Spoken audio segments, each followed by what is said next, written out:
പെട്ടെന്ന് എന്ത് ചെയ്യുന്നു, തന്നെ മണിയറ തന്നില്ലങ്ങ് അകമ്പുക്കാൻ. ഇതെല്ലാം കേട്ടപ്പോൾ അദ്ദേഹത്തിന് അതിലേക്ക് അങ്ങ് ശ്രദ്ധ വന്നു. ഇനി എത്രയും പെട്ടെന്ന് തന്നെ സീതയെ കൊണ്ടുവരണമെന്നങ്ങായി.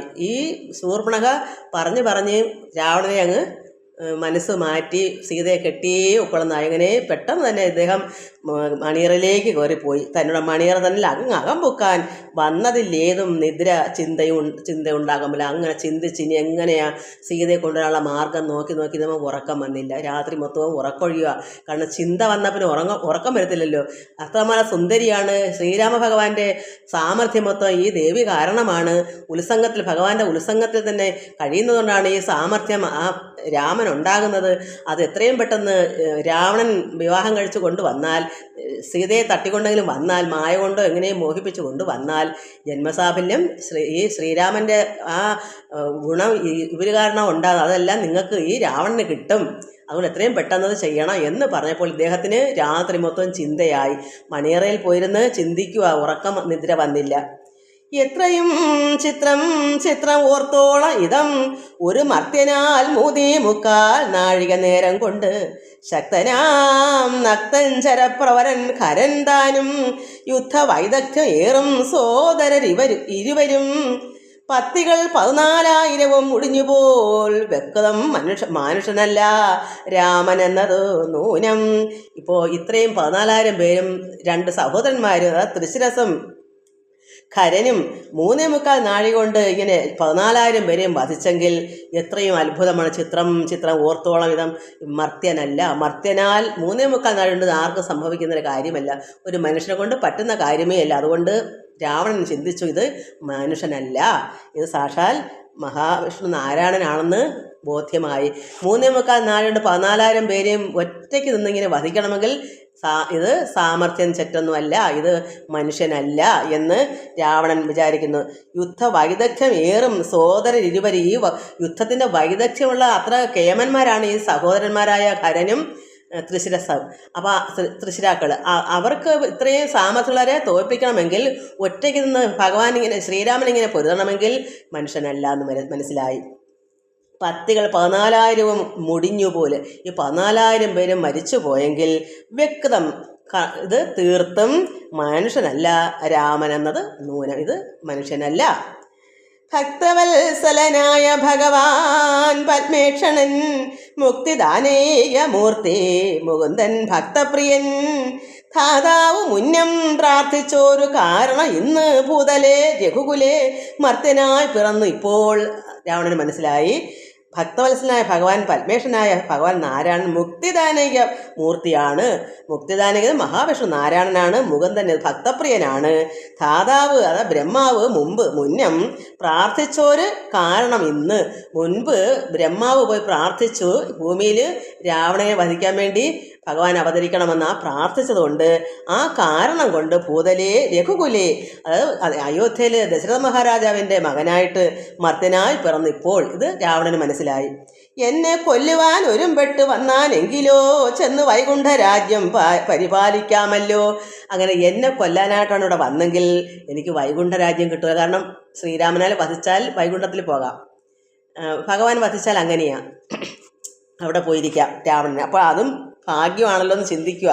അപ്പോൾ എന്നെ കൊല്ലുവാൻ ഒരുമ്പെട്ട് വന്നാനെങ്കിലോ, രാവണനെ കൊല്ലാനാണ് ഭഗവാൻ ശ്രീരാമൻ നാരായണനായ പരമാത്മാവ് ഇവിടെ വന്നതെങ്കിൽ വൈകുണ്ഠ രാജ്യം ചെന്ന് പരിപാലിക്കാമല്ലോ. അല്ലെങ്കിൽ എന്നും വാഴാം രാക്ഷസ രാജ്യം എന്നാൽ അല്ലലിൽ ഒന്നുകൊണ്ടും മനസ്സിൽ നിരൂപിച്ചാൽ, അഥവാ മരിക്കാതെ, അപ്പം മരിച്ചില്ലേ പിന്നെ ശ്രീരാമനാണല്ലോ മരിക്കുന്നത്, അപ്പോൾ പിന്നെ ഈ രാജ്യം ഈ ലങ്ക വാഴാമല്ലോ, രാജാവായിട്ടിരിക്കാമല്ലോ, എന്തായാലും നല്ലത് തന്നെ.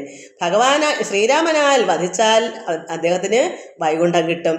അതല്ല ശ്രീരാമനെ ഇദ്ദേഹം വധിച്ചാലോ, രാവണൻ ജീവിച്ചിരുന്നാലോ ഈ ലങ്കയും വാഴാം, രാജാവായിട്ടിരിക്കാം. അല്ലെങ്കിലോ എന്നും വാഴാം രാക്ഷസ രാജ്യം എന്നാൽ അല്ലലില്ല ഒന്നുകൊണ്ടും മനസ്സിൽ നിരൂപിച്ചതുകൊണ്ട് യാതൊന്നുകൊണ്ട് ചിന്തിച്ചാൽ രണ്ടിലേതായാലും സന്തോഷം തന്നെ.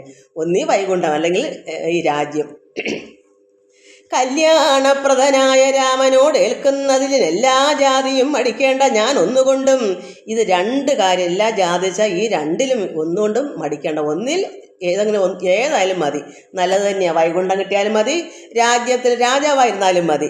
അതുകൊണ്ട് കല്യാണപ്രദനായ രാമനോട് ഏൽക്കുന്നതിൽ എല്ലാ ജാതിയും, ഭഗവാനോട് ഇങ്ങനെ ഏറ്റുമുട്ടി മരിച്ചാലും നല്ലത്, മരിച്ചില്ലേലും നല്ലത്. മരിച്ചില്ലെങ്കിൽ രാജ്യം കിട്ടും, രാജാവായിട്ടിരിക്കാം. മരിച്ചാൽ വൈകുണ്ഠത്തിൽ പോയി പരിപാലിക്കാം. അതുകൊണ്ട് എന്തുകൊണ്ടും മടിക്കേണ്ട, ഞാൻ ഒന്നുകൊണ്ട് എനിക്ക് എന്തായാലും സന്തോഷം തന്നെയാണെന്ന് രാവണൻ്റെ മനസ്സ്. യുദ്ധം ആത്മനെ ചിന്തിച്ചുറച്ചു രക്ഷോനാഥൻ തത്വജ്ഞാനത്തോടു കൂടെ അത്യാനന്ദം പൂണ്ടാൻ. അങ്ങനെല്ലാം മനസ്സുണ്ട് ചിന്തിച്ച് മനസ്സിലിങ്ങനെ കോട്ട കെട്ടി രക്ഷോനാഥൻ തത്വജ്ഞാനത്തോടു കൂടെ അത്യാനന്ദം പൂണ്ടാൻ. എന്തുകൊണ്ടായാലും സന്തോഷമായി രാവണന്. എല്ലാം രണ്ടും അയാൾക്ക് യുക്തം, അയാൾക്ക് ഇഷ്ടം തന്നെയാണ്. സാക്ഷാൽ ശ്രീനാരായണൻ രാമനെന്നറിഞ്ഞഥ രാക്ഷസപ്രവരനും പൂർവവൃത്താന്തമോർത്താൻ. അപ്പോൾ യഥാർത്ഥ സാക്ഷാൽ പരമാത്മാവ് തന്നെയാണോ ഈ ശ്രീനാരായണൻ തന്നെയാണ് രാമനെന്ന് അറിഞ്ഞ അദ്ദേഹം തീർത്തും മനസ്സിലായി. കാരണം 3.25 നാഴിക കൊണ്ട് ഒരു മനുഷ്യൻ കൊണ്ട് പറ്റുന്നതല്ല. അതുകൊണ്ട് ഇത് ശ്രീരാമൻ പണ്ട് ബ്രഹ്മാവ് അപേക്ഷിച്ചത് പ്രകാരം ഭഗവാൻ നാരായണൻ വന്നതാണ്. രഘുകുലത്തിൽ, അതായത് അയോധ്യയിൽ ദശരഥ മഹാരാജാവിൻ്റെ കുലത്തിൽ വന്നതാണ് എന്ന് മനസ്സിലാക്കിയിട്ട് ഭഗവാൻ നാരായണൻ എന്ന് ഈ രാമൻ അതാണെന്ന് അറിഞ്ഞിട്ട് രാക്ഷസപ്രവരൻ, ഈ രാക്ഷസൻ എന്ത് ചെയ്ത് പൂർവ്വവൃത്താന്തം ഓർത്ത് കഴിഞ്ഞ ജന്മത്തിലെ കാര്യങ്ങളൊക്കെ അദ്ദേഹം ചിന്തിച്ച ഓർമ്മ വന്നു. വിദ്വേഷ ബുദ്ധിയ രാമൻ തന്നെ പ്രാപിക്കേ ഉള്ളൂ, ഭക്തി കൊണ്ട് എന്നിൽ പ്രസാദിക്കയില്ല അഖിലേശൻ. അപ്പോൾ അഖിലേശൻ ഭഗവാൻ നാരായണൻ ഭക്തി കൊണ്ട് പറ്റത്തില്ല. കാരണം ഇദ്ദേഹം ശത്രുവാണ്. കഴിഞ്ഞ ജന്മത്തെ പൂർവ്വവൃത്താന്തം ഓർത്തപ്പോൾ ഈ ശത്രുവായിരിക്കുന്ന രാവണൻ ഒരിക്കലും ഭക്തി കൊണ്ട് ഭഗവാനിൽ ചേരാൻ പറ്റത്തില്ല. വിദ്വേഷം, കംസൻ എങ്ങനെയാണ് ഭഗവാനിൽ ചേർന്നത്? വിദ്വേഷം, ഭയം കൊണ്ടാണ്. എന്നെ കൃഷ്ണൻ എൻ്റെ അന്തകൻ വന്നു എന്ന് ചിന്തിച്ചിരുന്നാണ് മോക്ഷത്തിലേക്ക്. കാരണം ഭഗവാനെ ചിന്തിച്ചിരുന്നതുകൊണ്ട് എങ്ങനെയെങ്കിലും ഉള്ളിൽ കൃഷ്ണ എന്ന് മതി. അങ്ങനെ പറഞ്ഞു എപ്പോഴും ഭഗവാനെ തന്നെ അതിലെ ഓർമ്മ, ദേഷിച്ചായാലും ഭയന്നായാലും സ്നേഹത്തിലായാലും ഭക്തി കൊണ്ടായാലും. അതുകൊണ്ട് വിദ്വേഷ ബുദ്ധിയ രാമൻ തന്നെ പ്രാപിക്കാനേ പറ്റൂ. അപ്പം ഈ ദേഷിച്ച് യുദ്ധത്തിൽ കൂടെ എങ്ങനെയെങ്കിലൊക്കെ യുദ്ധം ചെയ്ത് ശ്രീരാമനെ പ്രാപിക്കാൻ പറ്റുള്ളൂ. അല്ലാതെ ഭക്തി കൊണ്ട് എന്നിൽ, അതായത് രാവണനിൽ പ്രസാദിക്കയില്ല ഭഗവാൻ രാമൻ എന്ന് പറഞ്ഞു എന്ന് അയാൾ തന്നെ ചിന്തിച്ചു. രാവണ മാരീച സംവാദം. അപ്പം ഇനി എന്താ ഇതിനുള്ള പോംവഴി? അതിന് അദ്ദേഹം അടുത്ത പരിപാടി കണ്ടുപിടിക്കുക. ഇതിന് എങ്ങനെ ഭഗവാൻ എന്ത് ചെയ്താൽ പറ്റും, അതിന് എങ്ങനെ സീതയെ കൈക്കലാക്കണമല്ലോ. അതിന് അടുത്ത പോംവഴി അയാൾ കണ്ടുപിടിക്കുന്നതാണ് ഇനി നമ്മൾ വായിക്കുന്നത്. രാവണ മാരീച സംവാദം. മാരീചൻ ഭഗവാന്റെ ഭക്തനാണ്. പക്ഷേ രാവണനെ പറയുന്ന കേട്ടില്ലെങ്കിൽ മാരീചന് എങ്ങനെയായാലും ദോഷമാണ്. രാവണൻ മാരീചനെ കാണാൻ വന്നത് മാനായിട്ട് വന്ന് കബളിപ്പിച്ച് ഈ രാമനെയും ലക്ഷ്മണനെയും അവിടെ നിന്ന് മാറ്റുമ്പോൾ സീതയെ തട്ടിക്കൊണ്ട് വരണം. അതിൻ്റെ മാർഗം അദ്ദേഹത്തിനോട് ചെന്ന് ആലോചിക്കുകയാണ്. അദ്ദേഹം നിരപരാധിയാണ്. അദ്ദേഹത്തിന് എന്തായാലും ഇയാൾ പറയുന്ന രാജാവല്ലേ, രാജാവ് പറയുന്ന കൽപ്പിക്കുന്ന കേട്ടില്ലെങ്കിൽ വധിക്കുമല്ലോ എന്തായാലും. അപ്പോൾ അദ്ദേഹം വിചാരിക്കും എന്തായാലും എനിക്ക് മരണം തന്നെ. രാവണൻ്റെ വാക്ക് കേൾക്കാതിരുന്നാൽ രാവണൻ വധിക്കും. രാവണൻ്റെ വാക്ക് കേട്ട് ചെന്നാലോ ഭഗവാന്റെ കയ്യാൽ മരിച്ചാൽ അവിടെ മോക്ഷം കിട്ടും. രണ്ടായാലും അദ്ദേഹത്തിന് നാശമാണെന്നറിയാം. അതുകൊണ്ട് ഇനി നമുക്കത് വായിക്കാം. മാരീചനടുത്ത് ഇദ്ദേഹം ചെല്ലുവാണ് ഇതിന് വേണ്ടുന്ന പോംവഴി കാണാൻ. ഇത്തരം നിരൂപിച്ചു. എന്താ നിരൂപിച്ചത്? ഭഗവാനാൽ മരിച്ചാൽ വൈകുണ്ഠം കിട്ടും, മരിച്ചില്ലെങ്കിൽ അയാൾക്ക് രാജ്യം കിട്ടും. അതുകൊണ്ട് ഭക്തി കൊണ്ട് പ്രാപിക്കാൻ പറ്റുകയില്ല, വിദ്വേഷം കൊണ്ടേ പറ്റൂ. അല്ലാതെ കാരണം പൂർവ്വ ജന്മകഥ അയാൾക്ക് ഓർമ്മ വന്നു, അയാൾ ശത്രുവാണെന്ന്. അപ്പോൾ ഇത്തരം നിരൂപിച്ചിട്ട് രാത്രിയും കഴിഞ്ഞതു. അന്ന് രാത്രി എങ്ങനെയും കഴിച്ചു കൂട്ടി ഉറക്കമൊന്നും വന്നില്ല. ചിന്തിച്ചിരുന്ന് ഉറങ്ങിയിട്ടില്ല. അങ്ങനെ നിരൂപിച്ചിട്ട് ഇതെല്ലാം ഓർത്തോർത്ത് രാത്രിയും കഴിഞ്ഞതു. ചിത്രഭാനുവും ഉദയാദ്രി മൂർധനി വന്നു. ചിത്രഭാനു ആദിത്യൻ ഉദയാദ്രിയിൽ, അതായത് ഉദയഗിരി മുകളിൽ ആദിത്യൻ ഇങ്ങനെ ഉദിച്ചു വരുമല്ലോ, അങ്ങനെ മൂർധന് ഇങ്ങനെ മുകളിലേക്ക് വന്നപ്പോൾ തേരതിലേറിയിടിനാൻ ദേവസഞ്ചയ വൈരി. പാരാതെ പാരാവാര പാരമാം തീരം തത്ര മാരീചാശ്രമം പ്രാപിച്ചിടിനാൻ അതിദ്രുതം.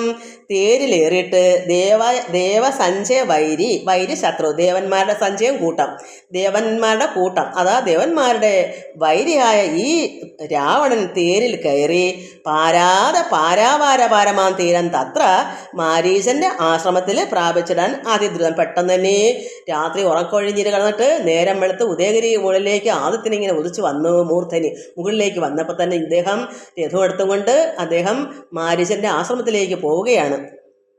പെട്ടെന്ന് ഘോരനാം ദശാനനൻ കാര്യഗൗരവത്തോടും മൗനവും പൂണ്ട് ജടാവൽക്കലാദിയും ധരിച്ച് ആനന്ദാത്മകനായ രാമനെ ധ്യാനിച്ച് ഉള്ളിൽ രാമരാമേതി ജപിച്ചുറച്ചു.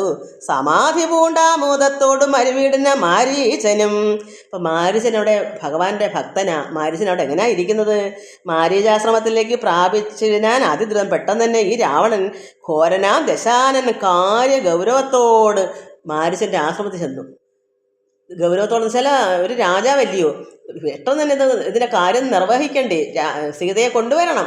അതിന് വേണ്ടുന്ന മാർഗ്ഗങ്ങൾ പെട്ടെന്ന് രാജാക്കന്മാർ അങ്ങനെ പെട്ടെന്ന് വേണ്ടുന്നില്ല, അന്നേരം പെട്ടെന്ന് ഓർക്കുക ചെയ്യുക, അല്ലെങ്കിൽ എത്ര രാത്രി ഉറങ്ങാതിരിക്കും, അതൊക്കെ ബുദ്ധിമുട്ടല്ലേ. അതുകൊണ്ട് പെട്ടെന്ന് തന്നെ കാര്യഗൗരവത്തോട് തന്നെ ഈ ദശാനനൻ, ഈ രാവണൻ, ആനന മുഖം ദശം 10 മുഖമുള്ളവൻ്റെ പേരാണ് രാവണൻ. ദശാനനൻ, ആനനൻ 10 മുഖത്തോട് കൂടിയവൻ.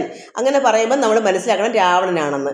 അപ്പോൾ മൗനവും പൂണ്ട് ജടാവൽക്കലാതെയും ധരിച്ച ആരാണ്? മാരീചൻ, ഭക്തനാണ്.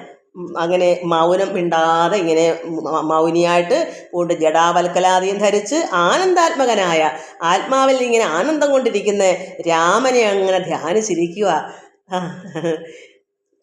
ഭഗവാനെ ധ്യാനിച്ചൊരു ആശ്രമത്തിലൊരു മാരീചൻ അങ്ങനെ ധ്യാനിച്ചിരിക്കും. മൗനം ഒന്നും മിണ്ടാതെ ധ്യാനിച്ച് ഭഗവാനെ രാമ രാമ രാമ ഇങ്ങനെ ആനന്ദിച്ച് അങ്ങനെ ഇരിക്കുന്ന സമയത്താണ് ഈ ഘോരനായ ദശാനനൻ ചെന്ന് കയറുന്നത്. അപ്പോൾ വായിക്കാം.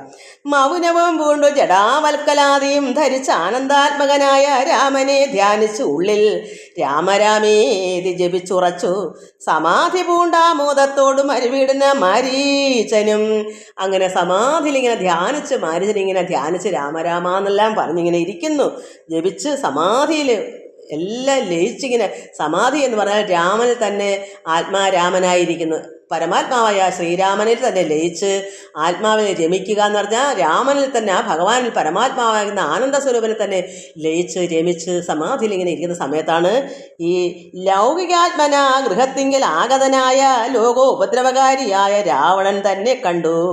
ഇങ്ങനെ ധ്യാനിച്ച് ലയിച്ചിരിക്കുന്ന സമയത്ത് ലൗകികാത്മന എന്ന് വെച്ചാൽ എന്താണ്? ഈ ലോക ചിന്തയായിട്ടിരിക്കുന്നവൻ. അതേസമയം മാരീചൻ എങ്ങനെയായിരുന്നത്? ആത്മാരാമനായിട്ടിരുന്നു. പരമാത്മാവിൽ ലയിച്ച് ആനന്ദത്തിൽ നിർവൃതിയിൽ ധ്യാനമഗ്നായി ഇങ്ങനെ സമാധിയിലിരിക്കുന്നു. ഇദ്ദേഹം എങ്ങനെ ചെന്നു? ലൗകികമായ മറ്റുള്ള കാര്യം, ഇവന് രാജാവ് വേണം, അല്ലെങ്കിൽ പിന്നെ സീതയെ കൊണ്ടുവരണം, ഈ ഒരു ചിന്ത, ലോകചിന്ത, ഈ സംസാരമാകുന്ന, അതായത് ലോകത്തിൽ, അതാണ് ലൗകിക ആത്മന. അയാൾ ലൗകികത്തിൻ്റെ ആത്മനാ ചെന്നു. അവിടെ മാരീചൻ പരമാത്മാവിൽ ലയിച്ച് സമാധിയിലിരിക്കുന്ന സമയം. രണ്ട് അവസ്ഥയാണ്. അപ്പോൾ അങ്ങനെ ലൗകികാത്മന ഗൃഹത്തിങ്കൽ ആഗതനായി ആ രാവണൻ മാരീചന്റെ ഗൃഹത്തിലേക്ക് കയറി ചെന്നു. കണ്ടപ്പോൾ എന്ത് വന്ന്? സംഭ്രമത്തോട് ഉത്ഥാനം ചെയ്തുകൊണ്ട് പെട്ടെന്ന് കണ്ടപ്പോൾ തന്നെ മാരീചൻ എഴുന്നേറ്റ് സംഭ്രമത്തോട് ഉത്ഥാനം ചെയ്തു പൂണ്ടുകൊണ്ട് തന്മാറിൽ അണച്ച് ആനന്ദാശ്രുക്കളോടും പൂജിച്ചു യഥാവിധി മാനിച്ചു ദശകണ്ഠൻ യോജിച്ചു ചിത്തമപ്പോൾ. അങ്ങനെ രാജാവല്ലേ, പിന്നെ എന്താ പറയുന്നത്, ഉപദ്രവകാരി എന്നാ പറഞ്ഞേക്കുന്നത്. ലോകത്തിന് ഉപദ്രവകാരിയാണ് രാവണൻ. ഈ രാവണനെ കണ്ടപ്പോൾ സംഭ്രമത്തോട് ഉത്ഥാനപ്പെട്ടു. എന്താ ഈ രാജാവ് ഇങ്ങനെ വന്നേക്കുന്നതെന്ന് ചിന്തിച്ച്. കാരണം അയാളും ഇതേപോലെ രണ്ടവസ്ഥയാണ്. ആത്മാവിൽ ലയിക്കുന്നയാളാണ് മാരീചൻ. സർവ്വ ലോകത്തുള്ള ആർക്കും ഉപദ്രവകാരിയാണ് രാവണൻ. ഇയാളെന്താ ഇപ്പോഴിങ്ങനെ നേരം വെളുത്തതേ ഉള്ളൂ, സൂര്യൻ ഇങ്ങനെ ഉദിച്ച് കയറുമ്പോൾ തന്നെ ഇയാൾ പെട്ടെന്ന് ചെന്നതാണ്. അപ്പോൾ എന്താ എന്തെങ്കിലും കാരണമില്ലാതെ വരത്തില്ല. അതുകൊണ്ട് ഇദ്ദേഹം പെട്ടെന്ന് തന്നെ ഭയക്കുമല്ല, സംഭ്രമത്തോട് എഴുന്നേറ്റിട്ട് കൊണ്ട് തന്മാറിൽ അണച്ച് ആനന്ദ ആശ്രുക്കളോടും, രണ്ടുപേരും അങ്ങോട്ട് കെട്ടിപ്പുണർന്നു. ആനന്ദാശ്രുക്കൾ കണ്ണുനീര്, കാരണം രാജാവല്ലേ.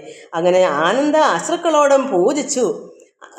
പുണർന്ന് സന്തോഷമായിട്ട് സ്നേഹത്തോടെ ആനന്ദ കണ്ണുനീരൊക്കെ വന്ന് പൂജിച്ച് യഥാവിധി സൽക്കാരമൊക്കെ ചെയ്ത് ഇരുത്തിയിട്ട് മാനിച്ചു ദശകണ്ഠനെ. അപ്പോൾ ദശകണ്ഠൻ അപ്പോൾ എന്തത് യോജിച്ച് ചിത്തം. അപ്പോൾ രണ്ടുപേരുടെ മനസ്സ് യോജിപ്പായി.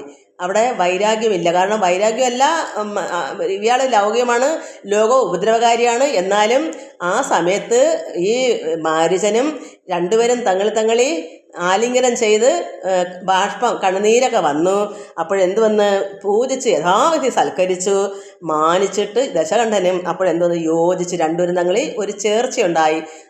ഒരുപോലെ ഒരേ മനസ്സായി ചിത്തം യോജിച്ച് ചിത്തം. അപ്പോൾ ചോദിച്ചു മാരീചന്. അങ്ങനെ രണ്ടുപേരും തങ്ങളിൽ സന്തോഷാശ്രുക്കളൊക്കെ വന്നപ്പോൾ ചിത്തം രണ്ടുപേരുടെ മനസ്സ് ഒന്നായി മാറി. അപ്പോൾ സന്തോഷത്തോടെ ചോദിച്ചു മാരീചൻ ചോദിച്ചു, എന്തൊരാഗമനം ഇത് ഏകനായി തന്നെ ഒരു ചിന്തയുണ്ടെന്ന പോലെ തോന്നുന്നു ഭാവത്തിങ്കൽ. എന്തൊരാഗമനം, എന്താ ഇങ്ങനെ വരാനുള്ള ആഗമനം വരിക, എന്താ ഇങ്ങനെ വരാനിട ഏകനായി ഒറ്റയ്ക്കിങ്ങനെ വരാനുള്ള കാരണം ചിന്തയുണ്ടെന്ന പോലെ. എന്തോ മനസ്സിൽ ചിന്ത ഉണ്ടല്ലേ അന്ന് തോന്നുന്നല്ലോ ഭാവം കണ്ടാൽ. കാരണം രാജാവിൻ്റെ മുഖഭാവം കണ്ടപ്പോൾ മാരീചന് തോന്നുന്നു എന്തോ തക്കതായ കാര്യമുണ്ട്. ഒറ്റയ്ക്കിങ്ങനെ ഇങ്ങനെ വരാനുള്ള കാരണം നോക്കിയിട്ട് ചിന്തയുണ്ടല്ലോ, ആ ഭാവം കണ്ടിട്ട് എന്തോ കാരണമുണ്ടല്ലോ എന്ന് മാരീചൻ പറയുന്നു. ചൊല്ലുക രഹസ്യം അല്ലെങ്കിലോ ഞാനും തവ നല്ലത് വരുത്തുവാനുള്ളോരിൽ മുമ്പനല്ലോ. പറയൂ, രഹസ്യം അല്ലെങ്കിൽ എന്നോട് കാര്യം പറയൂ. നല്ലത് വരുത്തുവാനുള്ളോരിവൻ. എന്തെങ്കിലും നല്ല കാര്യങ്ങൾ ചെയ്യാൻ വലിയ മിടുക്കനാ ഈ മാരീചൻ, നന്മയ്ക്ക്. അതുകൊണ്ട് അങ്ങനെയുള്ളതിൽ ഞാൻ മുമ്പേ നിൽക്കുമെന്നാണ്. നന്മ ചെയ്യുന്നതിന് എന്തിനും ഞാൻ മുമ്പേ നിൽക്കും. ചൊല്ലുക രഹസ്യം അല്ലെങ്കിൽ പറയാൻ ഒക്കുന്നതാണെങ്കിൽ പറയൂ, എന്താ കാരണം. എന്തോ മനസ്സ് നോക്കിയിട്ട് എന്തോ തോന്നുന്നല്ലോ, ചിന്ത എന്തോ ഉണ്ടല്ലോ, കാരണം ഉണ്ടെന്ന് തോന്നുന്നല്ലോ ഭാവം കണ്ടിട്ട്. എന്തായാലും പറയൂ, രഹസ്യം അല്ലെങ്കിൽ എന്നോട് പറയൂ. ഞാൻ നല്ലത് എന്തായാലും നന്മ ചെയ്യാൻ ഞാൻ മുമ്പിൽ തന്നെ നിൽക്കും. മാരീചൻ പറഞ്ഞു, ഞാൻ നന്മയുള്ള കാര്യം എന്ത് ചെയ്യണമെന്ന് പറഞ്ഞാലും ഞാൻ അതിന് ഞാൻ മുമ്പേ തന്നെ അത് ചെയ്തിരിക്കും. ന്യായമായി നിഷ്കൽമഷമായിരിക്കുന്ന കാര്യം മായമെന്നേ ചെയ്യുവാൻ മടിയില്ല എനിക്കേതും. ന്യായമായ കാര്യം അന്യായം പ്രവർത്തിക്കത്തില്ല. കാരണം ഭക്തനല്ലേ. അതുകൊണ്ട് ന്യായമായി നിഷ്കൽമഷമായിരിക്കുന്ന, യാതൊരു തെറ്റില്ലാത്ത, യാതൊരു കളങ്കമില്ലാത്ത സത്യമായ കാര്യങ്ങൾ.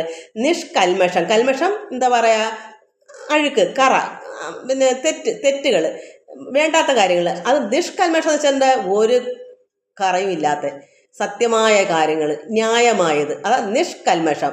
ഒരു ദോഷവും ചെയ്യത്തില്ല. അങ്ങനെ ഇരിക്കുന്ന കാര്യങ്ങൾ എന്തായാലും ന്യായമായതും നിഷ്കൽമഷമായിരിക്കുന്ന കാര്യം മായമെന്നിയെ ഒരു കളങ്കവും കൂടാതെ ചെയ്യുവാൻ മടിയില്ല എനിക്കേത്. ഞാൻ അങ്ങനെ ചെയ്യുന്നതിന് എനിക്ക് യാതൊരു മടിയുമില്ല. അതുകൊണ്ട് പറയൂ, രഹസ്യമല്ലെങ്കിൽ എന്നോട് പറയൂ. ഇങ്ങനെയുള്ള ന്യായമായ സത്യസന്ധമായ കാര്യങ്ങൾ എന്തുകൊണ്ടും ഒരു കളങ്കവും കൂടാതെ ഞാൻ ചെയ്തിരിക്കും. മാരീച വാക്യം ഏവം കേട്ടു രാവണൻ ചൊന്നാൻ, ആരുമില്ല എനിക്ക് നിന്നെ പോലെ മുട്ടുന്നേരം.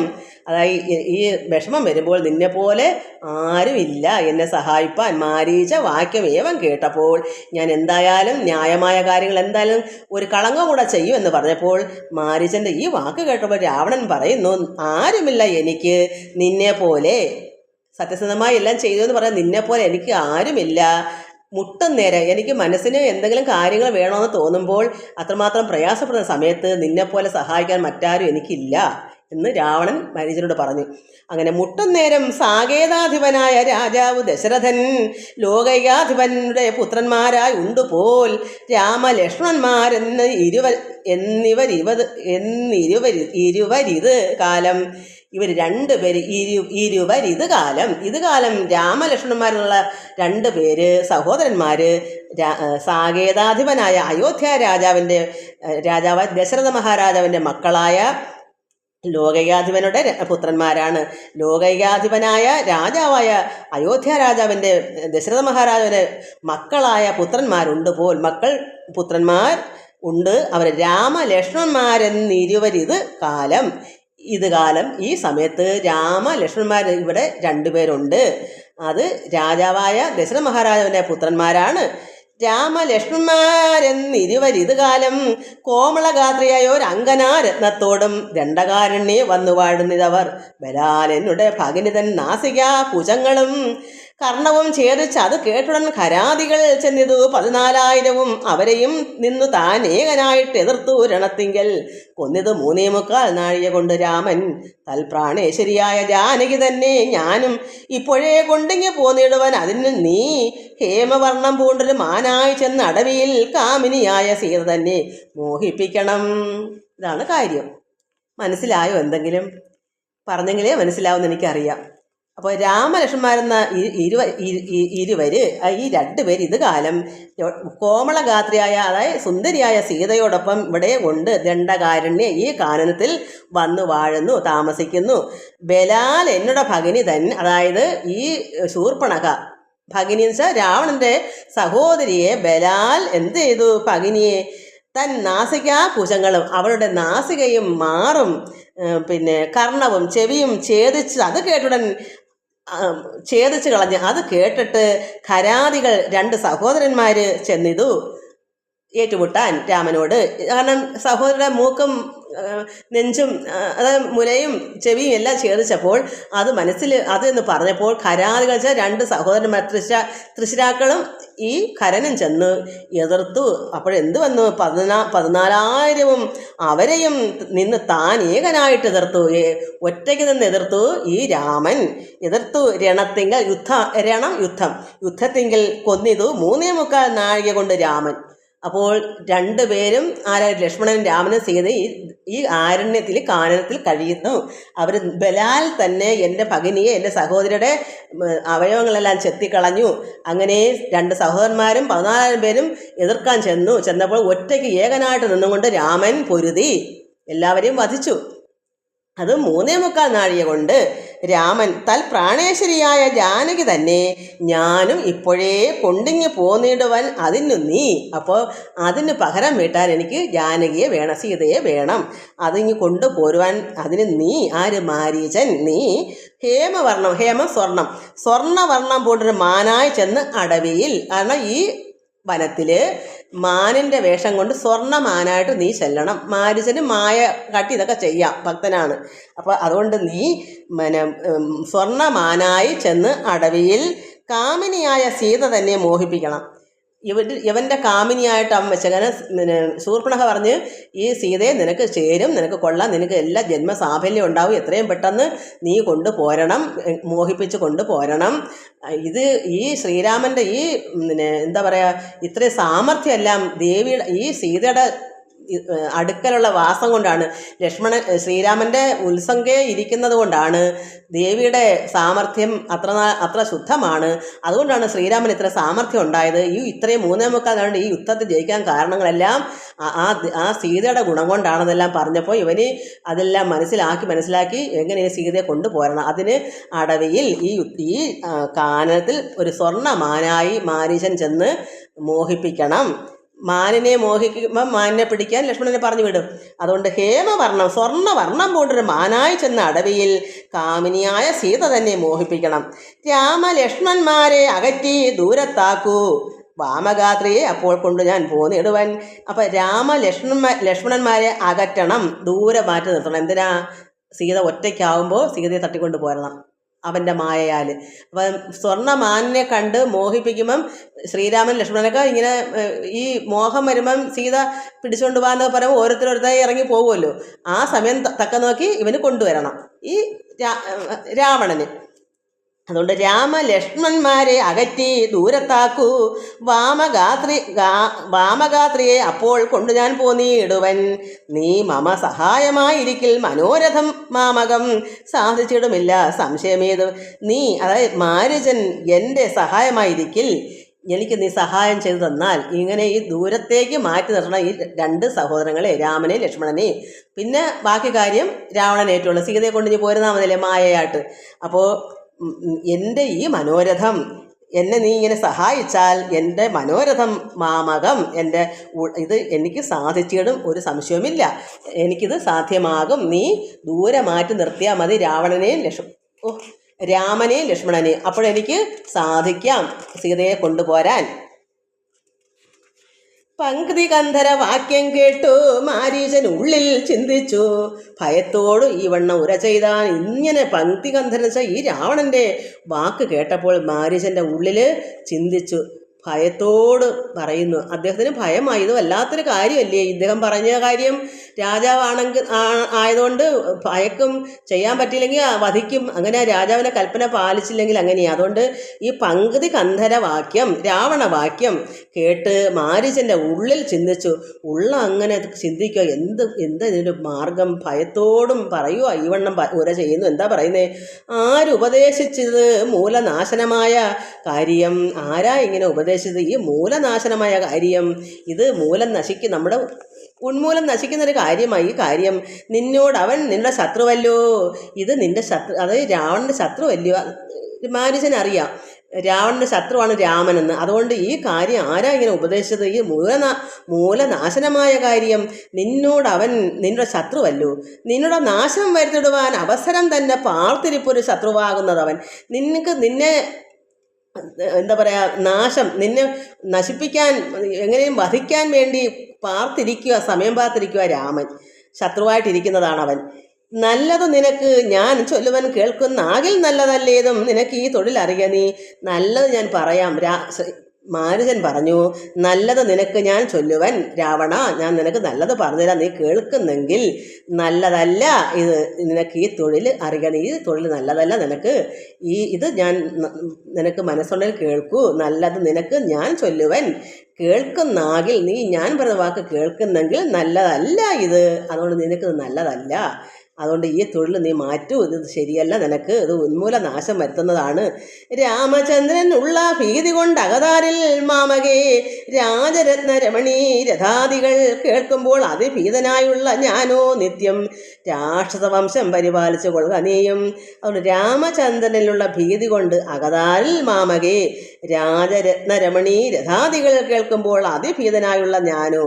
അപ്പോൾ രാമഭഗവാനോടുള്ള അത് അകതാരിലുള്ള ആ ഒരു പ്രത്യേക ഒരു അനുഭൂതി ആ മാരീചന്, രാമചന്ദ്രനിലുള്ള ഭീതി കൊണ്ട് അകതാരിൽ മാമകേ രാജരത്ന രമണീ രഥാദികൾ കേൾക്കുമ്പോൾ അതിഭീതനായുള്ള ഞാനോ നിത്യം രാക്ഷസവംശം പരിപാലിച്ചു കൊള്ളുക നീയും. അതുകൊണ്ട് എനിക്കിതൊക്കെ കേൾക്കുമ്പോൾ അതിഭയങ്കരമായ ഭീതിയാണ്. ഞാനത് എന്ത് ചെയ്യും? എനിക്കിതൊക്കെ കേൾക്കുമ്പോഴേ, ഭഗവാൻ കേൾക്കുമ്പോഴേ എനിക്ക് ഭീതിയാ, ഭയമാ. അതുകൊണ്ട് നീ രാക്ഷസവംശം പരിപാലിച്ചു കൊള്ളുക, അതാണ് നിനക്ക് നല്ലത്. ഇതിന് പോകണ്ട. കാരണം ഇദ്ദേഹത്തിന് തെറ്റുകൾ ചെയ്യത്തില്ല. ഇവയെ തന്നെ പറയും, ന്യായമായ നിഷ്കൽമഷമായ കാര്യങ്ങൾ എന്ത് ഞാൻ ചെയ്യാൻ എനിക്ക് സന്തോഷമേ ഉള്ളൂ. പക്ഷെ ഇതെന്താണ്? ഇത് വെറും ദുഷ്കർമ്മമല്ലേ ഈ പറയുന്നത്? അതുകൊണ്ട് ഇതെനിക്ക് എൻ്റെ ഉള്ളത്തിൽ എനിക്കിതൊക്കെ കേൾക്കുമ്പോഴേ എനിക്ക് അതിഭീതനായുള്ളതാണ് എൻ്റെ. അങ്ങനെയുള്ള ഞാൻ എങ്ങനെയായത്? അതുകൊണ്ട് നീ ഒരു കാര്യം ചെയ്യ്, രാക്ഷസവംശം നീ ഈ വംശം പരിപാലിച്ചു കൊണ്ട് കൊള്ളുക നീയും.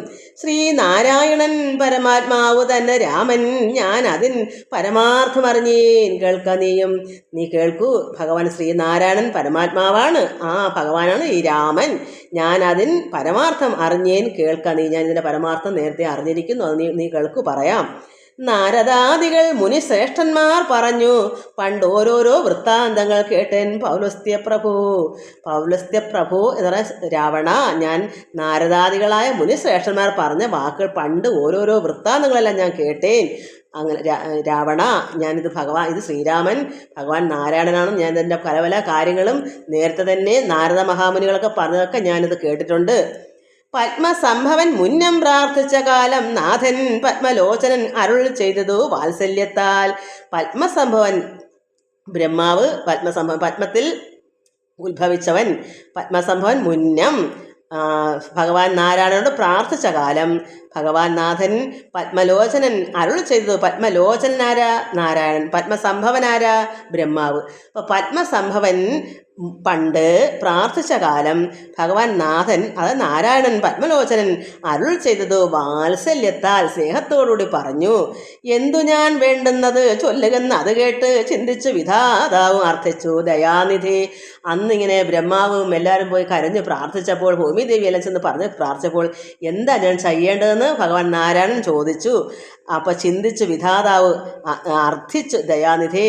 അപ്പം വിധാതാവായ ബ്രഹ്മാവ് അങ്ങനെ പ്രാർത്ഥിച്ചു, അപേക്ഷിച്ചു ദയാനിധേ, നിന്തിരുവടി തന്നെ മാനുഷവേഷം പൂണ്ട്. അങ്ങനെ എന്താ ഞാൻ ചെയ്തു തരേണ്ടതെന്ന് ചോദിച്ചപ്പോൾ ഭഗവാൻ തന്നെ പറഞ്ഞു, എന്താ ഞാൻ ചെയ്തു തരേണ്ടത്? അപ്പോൾ ബ്രഹ്മാവ് പറഞ്ഞു, നിന്തിരുവടി അതാ ശ്രീനാരായണൻ തന്നെ മാനുഷവേഷം പൂണ്ട് പങ്ക്തി കന്ധരൻ തന്നെ കൊല്ലണം മടിയാതെ. ഇതാണ് ബ്രഹ്മാവ് പ്രാർത്ഥിച്ചത് മുമ്പ് പണ്ട്. അത് ഞാൻ കേട്ടിരിക്കുന്നു, മാരീചൻ പറഞ്ഞു. അതുകൊണ്ട് പങ്ക്തി കന്ധരനായി ഈ രാവണനെ കൊല്ലണം മടിക്കാതെ. അതിന് ഭഗവാൻ നാരായണൻ മനുഷ്യവേഷം കൊണ്ട് ഭൂമിയിൽ അവതരിക്കണം. ഇതാണ് ബ്രഹ്മാവ് പറഞ്ഞത്. അത് ഭഗവാൻ തന്നെ ചോദിച്ചു, ഞാൻ എന്താ ചെയ്തു തരേണ്ടുന്നത് എന്ന് ചോദിച്ചതനുസരിച്ചാണ് ബ്രഹ്മാവ് ഇത് ആവർത്തിച്ച് പറഞ്ഞത്. അപ്പം അതുകൊണ്ട് അങ്ങനെ തന്നെ എന്ന് സമയം ചെയ്തു നാഥൻ. അതായത് ശപഥം ചെയ്തു, അങ്ങനെ തന്നെ ഞാനത് അവതരിക്കുന്നുണ്ട് എന്ന് ശപഥം ചെയ്തു ഭഗവാൻ നാഥൻ. അത് ശ്രീനാരായണൻ. മംഗലം വരുത്തുവാൻ ദേവതാപസർക്കെല്ലാം. അതുകൊണ്ട് ഈ ദേവന്മാർക്കും താപസന്മാരായ മഹർഷിമാർക്കെല്ലാം മംഗളം വരുത്തുവാനും ഇവിടെ രാവണന്മാരെ കൊണ്ട് രാക്ഷസന്മാരെ കൊണ്ട് ശല്യമുണ്ട് ഈ മഹർഷിമാർക്കും മുനിമാർക്കും എല്ലാം. അതുകൊണ്ട് മംഗളം ഉണ്ടാക്കാൻ വേണ്ടിയാണ് ഇവിടെ ഭഗവാൻ നാരായണൻ ഇവിടെ അവതരിച്ചത്. അതുകൊണ്ടാണ് അങ്ങനെ തന്നെ എന്ന് ശപഥം ചെയ്തു ഭഗവാൻ നാരായണൻ. മംഗലം വരുത്തുവാൻ ദേവതാപസർക്കെല്ലാം, ദേവന്മാർക്കും മുനിമാർക്കും മഹർഷിമാർക്കും എല്ലാം മംഗളം കല്യാണം വരുത്തുവാൻ, അതായത് നല്ല സമയം നല്ല ആനന്ദം വരുത്തുവാൻ വേണ്ടി അവിടെ കഷ്ടപ്പെടുവാണ് ഈ രാവണൻ്റെ കുടുംബം കാരണം, രാക്ഷസ കുടുംബം കാരണം. അതുകൊണ്ട് താപസർക്കെല്ലാം മംഗളം വരുത്താനാണ് ഇവിടെ ഭഗവാൻ അവതരിച്ചത്. അതുകൊണ്ട് മാനുഷനല്ല രാമൻ സാക്ഷാൽ ശ്രീനാരായണൻ താനെന്ന് ധരിച്ച് സേവിച്ചു കൊള്ളുക ഭക്തിയാ. അതുകൊണ്ട് പറഞ്ഞു ഭഗവാൻ ശ്രീനാരായണൻ രാമനായിട്ട് വന്നത് മാനുഷനല്ല, ഭഗവാൻ നാരായണനാണ്. സാക്ഷാൽ ശ്രീനാരായണനാണ് ഈ രാമൻ. അങ്ങനെ താനെന്ന് ധരിച്ച് സേവിച്ചു കൊള്ളുക ഭക്തിയ. അപ്പോൾ ഭഗവാൻ ഈ ശ്രീരാമൻ നാരായണനാണെന്ന് തന്നെ മനസ്സിൽ ധരിച്ചിട്ട് സേവിക്കുക, ഭക്തിയായിട്ടിരിക്കുക. ഭഗവാനെ രാമനെ സേവിച്ചുകൊണ്ട് ഭക്തിയായി ഇരിക്കുക എന്നൊരു വാക്ക് ഈ മാരീചൻ പറഞ്ഞു കൊടുത്ത്. ഇവൻ രാവണൻ കേൾക്കുമോ? കംസൻ കേൾക്കുമായിരുന്നു. അതുപോലെ തന്നെയാണ് രാവണനും.